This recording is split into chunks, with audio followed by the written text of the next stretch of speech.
Welcome to the Deep Dive. Today, we're diving into a really fascinating modern mystery. It's one that kind of lurks in the shadows of, well, one of America's most iconic cities. Sure. Exactly, Chicago. Famous for its skyline, its culture, but it's also, apparently, home to this really perplexing enigma, a large winged humanoid thing with glowing red eyes. Talking about the Chicago Phantom. Right. Now, you've sent us a fantastic stack of sources on this phenomenon. I mean, everything from eyewitness accounts, scientific takes, even folkloric studies. A real mix. It is. So our mission today is basically to unpack all of that. We'll dig into what people are actually seeing, where these encounters are happening, why they feel so spooky so often. Which they really do. Yeah, and how this creature seems to, insert itself into people's everyday lives. Right. The core issue here, and you'll see this theme pop up again and again, it's this stark contrast. Yeah. Hundreds of consistent eyewitness reports. Hundreds. But just a complete total absence of verifiable physical evidence. Nothing solid. Yep, that's the puzzle. Okay, let's unpack this then. Let's do it. So given all that background, what's the core description? What are people consistently reporting? What does this Chicago Phantom actually look like? Well, the sources paint a surprisingly consistent picture, actually. Yeah. It's described as large, definitely humanoid in shape, but winged. Height estimates usually fall around 6 to 7 feet, maybe a bit taller sometimes. Oh, hey. The overall look is often described as dark, maybe bat-like, or even like a gargoyle. Gargoyle. Interesting, given Chicago's architecture. Exactly. But the feature that really stands out, the one everyone mentions, the eyes. Large, luminous, glowing red eyes. Glowing red eyes. That's classic Mothman territory, too, isn't it? It absolutely is, and we'll get into that naming evolution. Yeah. What's also striking, though, is how relatively recent this all is. The first sort of documented online reports seem to pop up around 2011. Okay, so pretty modern. Very. And then there was this huge wave of sightings in 2017 that, really pushed it into the national conversation. Right. 2017 was the big year. That was the year it exploded. And what's remarkable is how its identity, even its name, evolved so quickly. How so? Well, it started as the Chicago Phantom, and that name choice is pretty telling, right? Phantom suggests something ghostly, spectral, insubstantial. Yeah, not quite solid. Exactly, which aligns perfectly with all those sightings, but no physical proof. It kind of frames it as more of a haunting than, a biological creature. Okay. But then, almost right away, the term Chicago Mothman started taking over. It became the dominant name really fast. Ah, the Mothman connection. Yes, and this wasn't just accidental. It was, you could argue, a powerful act of cultural appropriation. It immediately, inextricably linked these Chicago sightings to the really famous Mothman phenomenon back in Point Pleasant, West Virginia. From the 60s, right, 1966, 67. The one. So by grabbing that Mothman label, the Chicago sightings basically inherited like half a century of prepackaged lore. Wow. Instant backstory. Totally. Suddenly this new creature wasn't just a weird thing in the sky. It was associated with UFOs, men in black, and most importantly, that really powerful sense of dread. The whole harbinger of doom idea tied to the Silver Bridge collapse. So the name itself brings a whole lot of fear with it. Absolutely. And we see other names, too. Like you mentioned, Gothic Gargoyle. That resonates so well with Chicago's architecture, doesn't it? Evokes this image of an old stone protector, or maybe a demon come to life. Especially if it's seen perching on buildings. Precisely. And then there's bat-like being, which is pretty common. That really focuses on the wings, leathery, membranous, not feathered, which pushes it towards a more demonic or monstrous image. Not bird-like at all. No, definitely not. And you even see mentions, though less common, of Chicago owlman or La Lechuza, which shows how different cultural filters interpret the same basic description. It's really fascinating how a name can just instantly frame how you perceive something, especially something potentially terrifying like this. It just clicks into existing boxes. It really does. It provides a ready-made narrative framework. People aren't just seeing some strange creature, they're seeing the Mothman with all the dread and meaning that name carries. It gives the sightings this immediate weight. That naming is incredibly powerful, yeah. It sets up a whole story before you even hear the details. But, okay, if we assume for a moment these are more than just stories, where are people actually seeing this thing? Are there, specific hot spots? That's right. The sources are pretty clear on this. It's not just random sightings all over the city. There are two distinct hotspots. Yeah. The primary one, by a significant margin, is in and around O'Hare International Airport. Airport, really? Yes, and what makes this so compelling is the sheer number of reports coming specifically from airport personnel. We're talking security guards, airline staff, ground crews, even pilots reporting things. People who work there every day. Exactly. Yeah. And the sightings happen both, up in the air, over the airfield, and also on the ground in those peripheral areas, cargo loading zones, employee parking lots, that kind of thing. That's wild. It's such a high security, heavily monitored place. It is. And the fact that reports keep coming from there is, well, it's a central pillar of this whole mystery. It's hard to just dismiss. Okay, so O'Hare is number one. What's the second hotspot? The second major area is along the Lake Michigan shoreline. Specifically, Chicago's big network of lakeside parks. Lincoln Park, Oz Park, the area around the Adler Planetarium. The lakefront. Yeah. And these sightings often involve just the general public, people out jogging, walking at night, doing recreational stuff. So O'Hare and the lakefront, any reason why those places? Well, it's interesting. Both locations could be described as liminal spaces. Liminal, meaning? Sort of in-between spaces, transitional zones. An international airport like O'Hare is a global crossroads, right? Yeah. Constant coming and going, lots of stress, sensory overload, maybe. Yeah, airports are weird places. They are. And the lakefront is a physical boundary, the edge between this massive city and the, vast untamed lake. Folklore often associates these kinds of transitional, liminal places with paranormal encounters. They exist sort of betwixt and between normal life. Huh.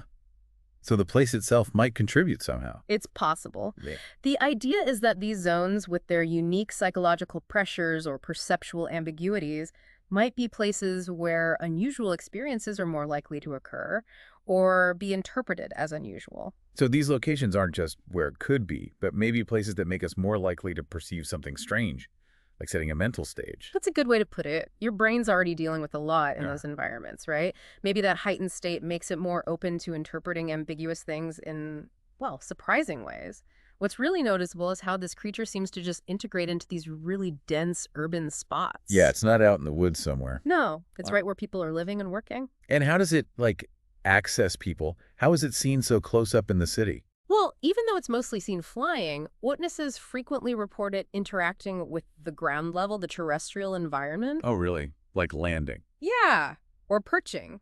It's been reported perching on top of really tall buildings like the Willis Tower, but also on street lamps, even residential buildings, sometimes seen just standing on the ground before taking off. So it's very much in the city, not just over it. Exactly, which makes it incredibly accessible to witnesses, putting it right in people's paths, sometimes literally. Okay, now I really want to get into the specifics of what it looks like.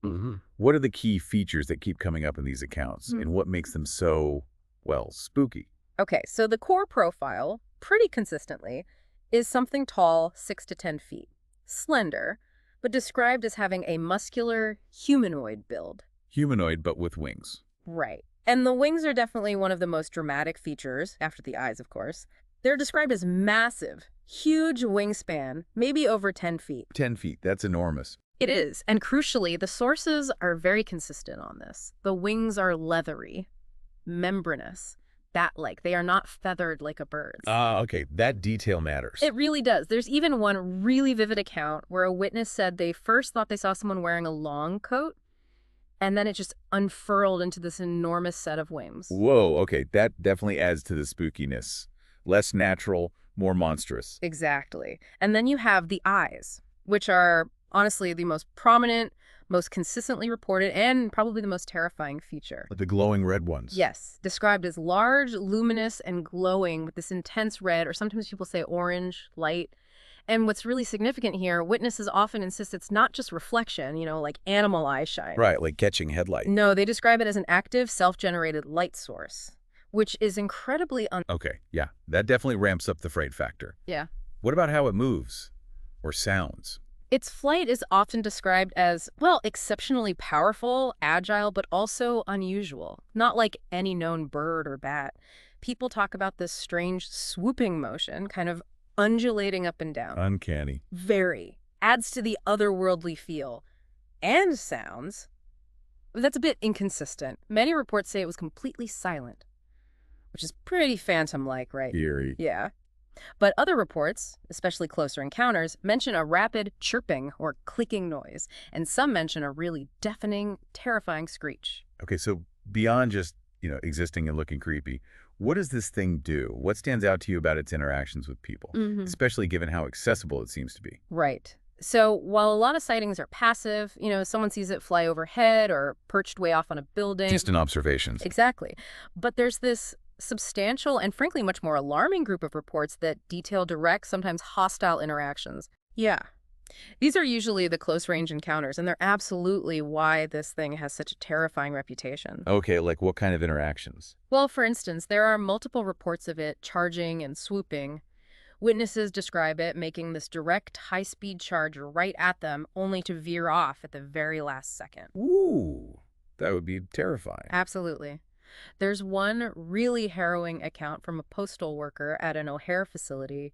She described the creature actually screeching and charging right at her before she managed to dive into her car. Oh my God. That level of direct, aggressive behavior makes it incredibly spooky, changes it from just seeing something weird to feeling actively threatened. Definitely. What else? Maybe even more disturbing for some people are the reports of it peering into windows. Peering into windows. From outside. Yes.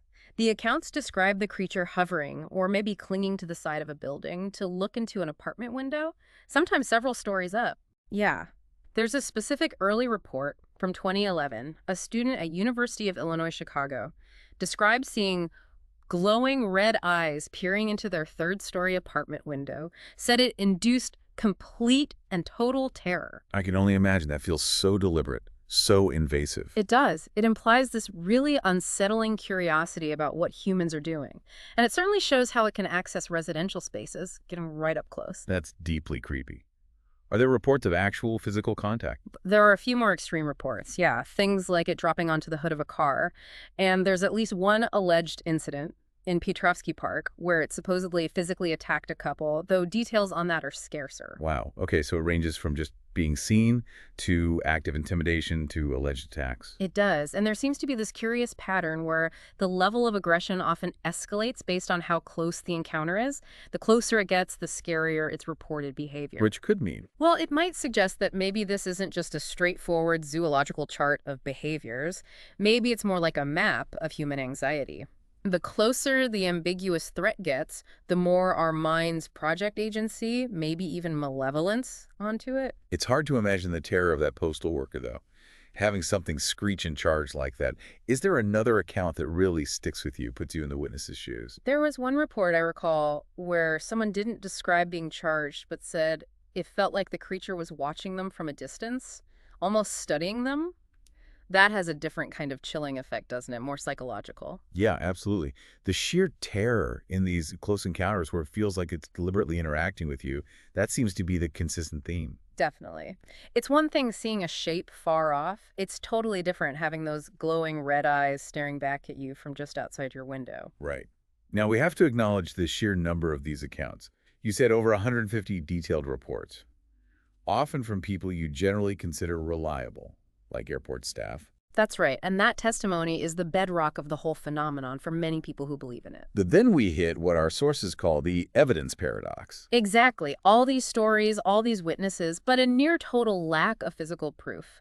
No feathers, though we wouldn't expect feathers based on descriptions, but no droppings, no hair, no footprints, no clear photos, no unambiguous video, nothing tangible. So what's the scientific perspective on this? How do you explain so many sincere, terrifying experiences without a creature? Well, the primary explanation is usually misidentification of known animals, often amplified by tricky viewing conditions, darkness, distance, maybe stress. Okay, misidentification of what, though? What could look like a 7-foot winged humanoid with red eyes? Large owls are the leading candidates. Things like the barred owl or the great horned owl. They have broad wingspans, rounded heads that can look kind of necklace in silhouette. Making them seem more humanoid. Potentially, yeah, especially in the dark. And they have powerful eye shine that reflects light, often appearing reddish or orange. That could easily be perceived as glowing red eyes. And judging size and distance at night must be really hard, right? A normal bird could look huge. Extremely difficult. Our depth perception and size constancy cues are way off in the dark. A large owl, maybe only 20 inches tall, seen unexpectedly at night, especially if it swoops close, could easily be remembered as a 7-foot monster. Sandhill cranes are another possibility too. They're large, fly, and have red patches near their eyes. Okay, so misidentification is one part. What about the psychological angle? How do people become so convinced they saw something extraordinary? That's where psychological factors come in, and they're crucial for understanding why the witness accounts feel so genuine, even without proof. One key concept is memory malleability. Meaning our memories aren't like perfect recordings. They can change. Exactly, they're reconstructive. When you experience something ambiguous, especially something startling, your brain works to make sense of it. It unconsciously fills in gaps, and it often borrows details from narratives you're already aware of. Like, say, hearing about the Chicago Mothman online after seeing a big bird. Precisely.